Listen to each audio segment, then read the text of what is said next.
আসছে champions trophy, কিন্তু তার আগে একটা দারুণ তথ্য দিই আপনাদের। ভারতই একমাত্র ক্রিকেট দল যারা দুবার করে আইসিসি টুর্নামেন্ট জিতেছে। চলুন আর একটু খোলসা করে আপনাদেরকে বলি। ভারতীয় একমাত্র ক্রিকেট দল যারা দুবার ওয়ানডে বিশ্বকাপ 50 ওভারের, টি-20 বিশ্বকাপ এবং চ্যাম্পিয়ন্স ট্রফি জিতেছে। ওয়ানডে বিশ্বকাপ 1983 আর 2011, টি-20 বিশ্বকাপ 2007 সাল আর 2024 সাল, আর চ্যাম্পিয়ন্স ট্রফি 2002 সাল এবং 2013 সাল।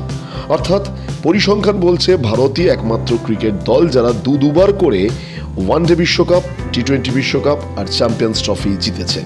এখন দেখার আইসিসির এই টুর্নামেন্টে ভারতীয় দল সর্বশ্রেষ্ঠ, সে তো বলাই যাচ্ছে, কিন্তু আসন্ন চ্যাম্পিয়ন্স ট্রফিতে ভারতের পারফরমেন্স কি হয়।